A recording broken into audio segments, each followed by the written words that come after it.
Se on Tapio T. Terve moro hei! Tänään 12. kesäkuuta 2026 lähdetään ajamaan Pirkan yöpyöräily uudella klassikkoreitillä, joka viime vuonna ajettiin päivämatkana ensimmäistä kertaa. Ja tänään ensimmäistä kertaa sillä reitillä Pirkanmaan yöhön. Tervetuloa kyytiin! Kello lähestyy 9 ja ensimmäinen ryhmä on tuonne jo kohta lähdössä. Tervetuloa Pirkan pyöräilyyn, tervetuloa Pirkan yöpyöräilyyn, 134,5 kilometriä. No niin, sitten tämän yöpyöräilyn viimeinen lähtö on valmiina liikenteeseen 5, 4, 3, 2, 1. Oikein hyvää matkaa. Kiitos! Pirkan pyöräily, Pirkan yöpyöräily, mestaripyöräilijät ja kaikki pyöräilijät. Elämää!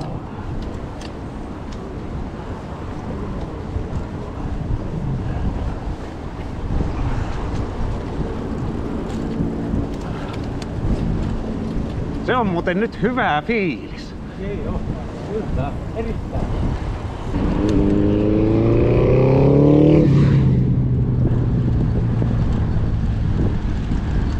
Pyöriä moottorilla ja ilmaa. Ja yleisöä. Ihmisiä kiinnostaa. Alkumatkasta paikallisia kevyen liikenteen väyliä pitkin. Viimeinen porukka. Rauhallisen vauhdin ryhmä. Tähän asti ainakin. Pirkka tarjoilee nyppylöitä, teräviä sellaisia. 5 kilsaa menty, alkaa lämpötila olla kohta tässä 10 asteessa. Siinä se pitäisi pikkutuntienkin ajan yöllä pysyä. Perälaukussa on varustusta, vaikka kylmempikin tulisi. Tai pyörähajoista jotain, mutta ei nyt puhuta semmosista. Ale, ale, ale!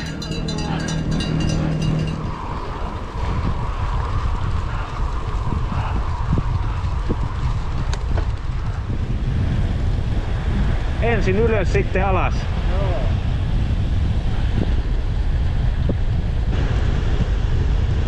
Me ollaan menty varmaan 15 kilsaa.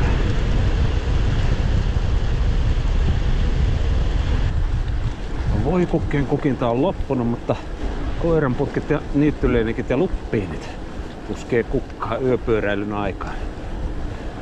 Ja heinäkasveissa on siemenet. Pirkan yölento.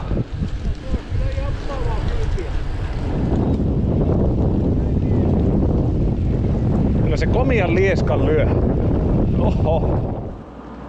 Ensimmäinen kommellus. Lamppu on pudonnut kaverilta. Joo, lampun etsintä talkoita. Ei mitään hätää.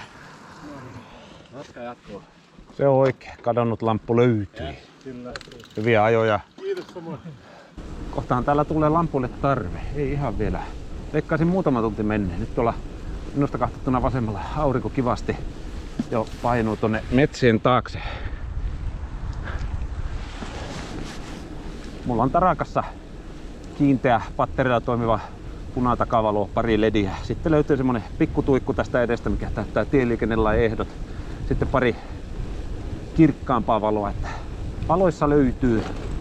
Ja laukkuun on pakattu useampia varavaloja, jos vaikka kävisi niin, että ei löytyisikään maahan pudonnutta lamppua etsinnöstä huolimatta, mutta tämä draama päättyi onnellisesti lampun löytyessä.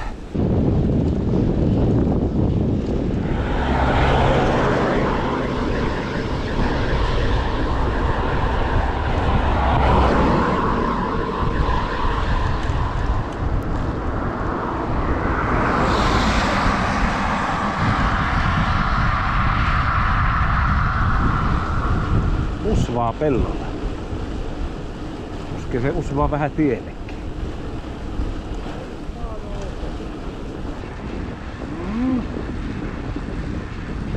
Mahtaa olla reitin maalauksellisin osuus. Ai tämä kukkien tuoksu. Se jotenkin voimistuu täällä, kun ilma on kostea, vähän viileätä. Vielä valosaa. Pikkulyhty on jo päällä. Nyt saamme kiipeillä. Loppua kohti tämä nousu näyttää punaiselta, mutta ne vaihteet.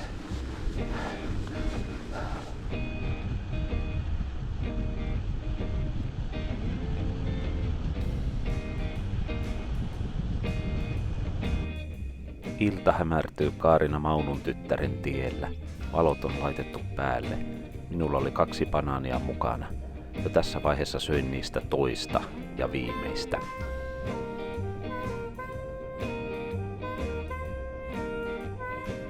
Tien oikealla puolella taukoaan viettää noin 6 hengen pyöräilijäporukka, jossa usealla oli hybridipyörä.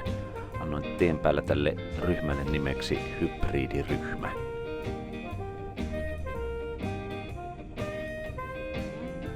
Tässä vaiheessa olimme ohittaneet hybridiryhmän. Ajoimme Kaarina Maunun tyttären tietä viimeisiä kilometrejä Valkeakoskelle päin.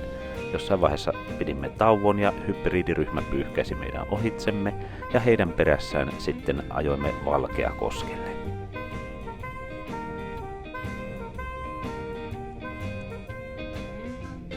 Matka hybridiryhmän perässä jatkui läpi Valkeakosken ja sen jälkeen ajoimme heidän perässään Sääksmäkeä kohti. Katsokaa kuinka upea auringonlasku on tuolla jossain kilometrien päässä horisontissa. Sääksmäellä sitten hybridiryhmä jäi pitämään omaa taukoa. Me jatkamme tässä vaiheessa omalla porukalla tien 130 varressa. Olemme nyt Sääksmäen sillan kohdalla ja tämän sillan ylitettyämme jäimme pitämään omalla porukalla pientä taukoa.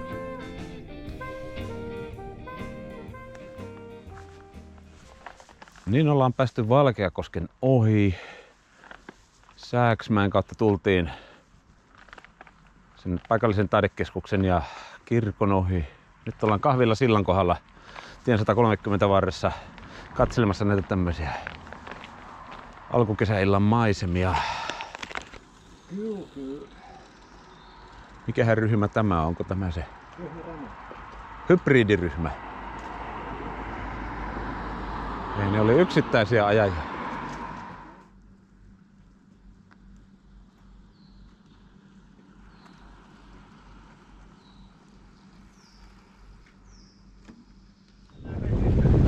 Joo. Tämähän on ihan upea pätkä kyllä yöllä ajaa. Hybridipyöräryhmä, jonka kanssa Valkeakoskella ajettiin, niin vetää tuolla puolen kilsan päässä. Punaisia valoja näkyy. Nyt jäi mäen taakse piiloon.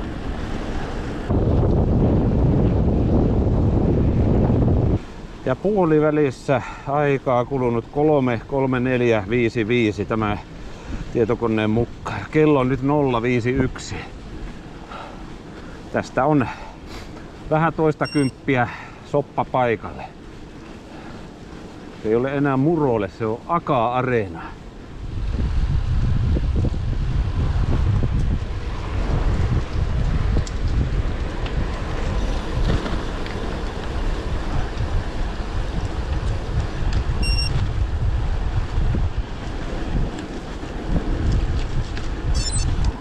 Isommat pyöräilijäryhmät varmaan lienee menneet ajoratoja pitkin täällä taajamissa. Minusta on ollut ihan rento vaihtoehto mennä näitä kevyen liikenteen väyliä pitkin. Tämä nyt ei ole kaikki kovin kaksisessa kunnossa, mutta koska teräsrunko, poikittaiset railot ei hakkaa niin pahasti, se on mun kokemus. Etuvaihtajan vaijeri lienee löystynyt ja sitä pitää vähän trimmailla tuossa tauolla. On kiva laittaa isompi ratas ja löytää sieltä semmonen optimaalinen työvaihde, mutta on tässä nyt varmaan toista kymppiä vetänyt pelkällä takavaihteella. Eikä siinä mitään, sieltäkin löytyy sopivat välitykset kyllä. Se on säädön paikka pian. Muutama kilsa vielä. Täällä on tuttuja pyöriä, joita on tien päällä pongailtu. Hetkinen.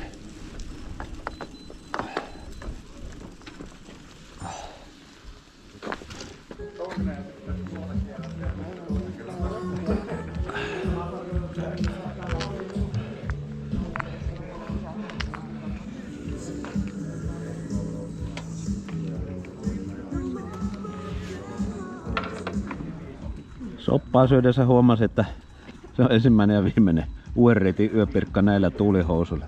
Pari vuotta palavelivat, vaan nyt tämä kosketus voimansiirron kanssa oli näille liikaa. No ainakin tuulettuu hyvin. No se olisiko 50 tässä vaan vielä. Niin ei se ole enää. Kun on täys vatsa, niin Niin, nyt on hyvä ajaa. Joo, kyllä vaan. Tää on aina semmonen moraalikohottaja. On. Tää keskivaiheen soppa. Nyt kun on varsinkin reilusti yli puolet takaa. Joo, tässä jo. Ja se aurinkokin nousee. Niin jo, tuntia on valosaa sitten. Niin, kyllä.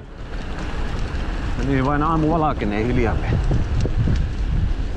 Sitten oli vähän tuo etuvaihtaja, joka aiheutti semmoisen pienen kuopan, vaikka nyt järki sanotaan tuolla nyt 8 pykälää takana, että sen kun sieltä valitsee sopivan sitten huoltoauton vieressä, mutta jotenkin semmoinen oli, en mä jaksanut jäädä rassaa mitään vaihtajaa, että haluaa ajaa.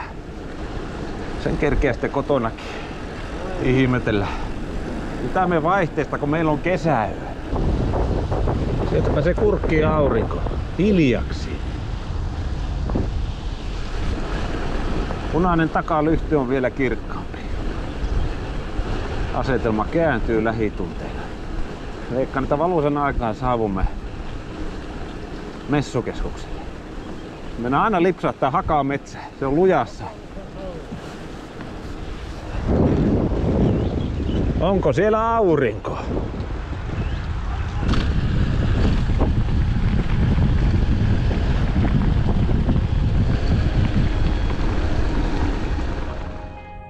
Jos jossain kohti voi olla jotain kauneinta, mitä tällä reissulla nouseva aamu voi yöpyöräilijälle tarjota, se nähtiin näissä väreissä tämän vesistön äärellä tässä yöpyöräilyssä.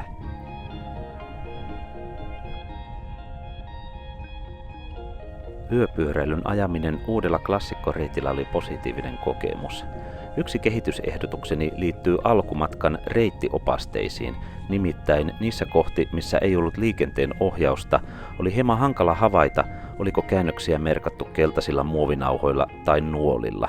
Itselleni toki oli GPS-jälki, niin sen suhteen ei hätää ollut, mutta jos navigointi olisi pelkästään noiden varassa, niin olisi ollut haastavaa. Toinen kehittämisehdotukseni liittyy yöpyöräilyn yhden ja ainoan huoltopisteen merkitsemiseen.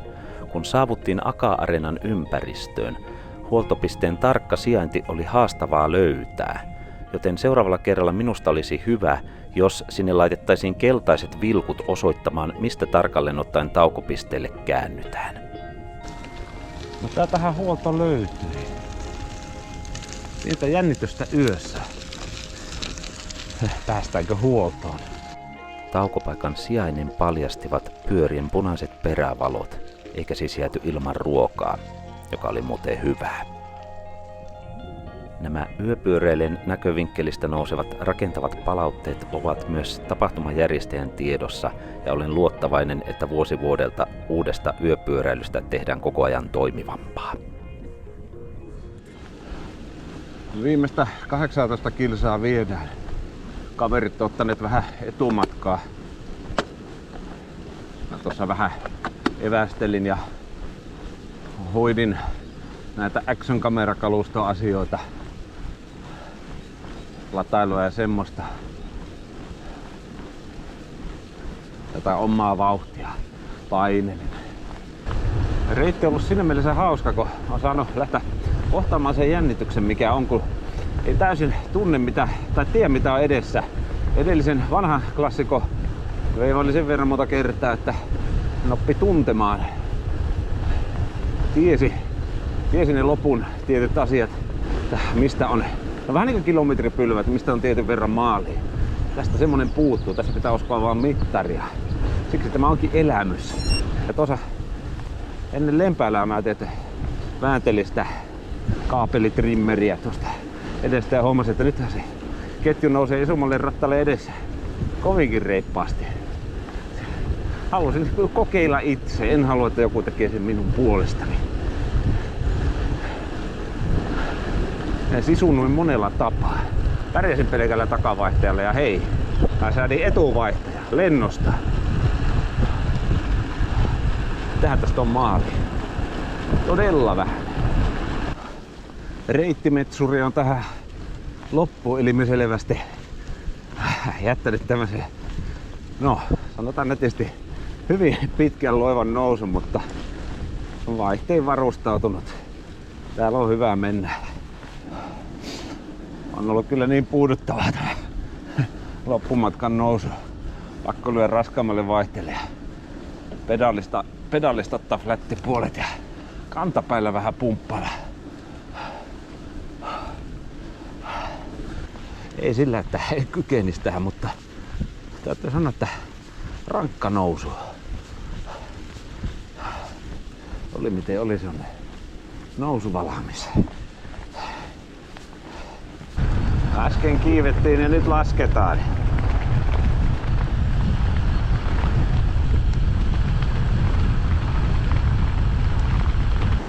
Nyt ollaankin sellaisella tiellä, mitä ajeltiin silloin alussa. Tuoreet jäljet. Pitäisikö meidänkin vähän vetää pienet skidaukset tuohon hyvin onnistuneen ajon kunniaksi? Vuoden päästäkin joku kahta tästä, niin meni. Huomaatteko, tuossa paloo katurski. Vielä maalivaatteen alta. Ja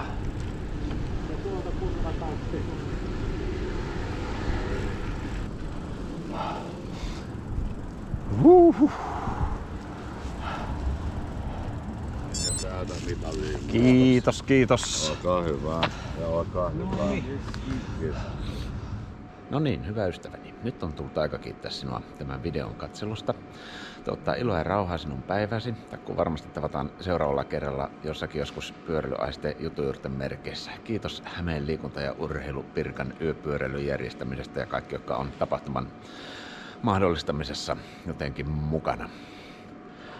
Virallista statistiikkaa mulla nyt ei ole, kun vähän pää lahosi tuossa ja en muista sanoa kauanko meni, mutta päälle 7,5 tuntia. Kiitos kun olit mukana. Heippa!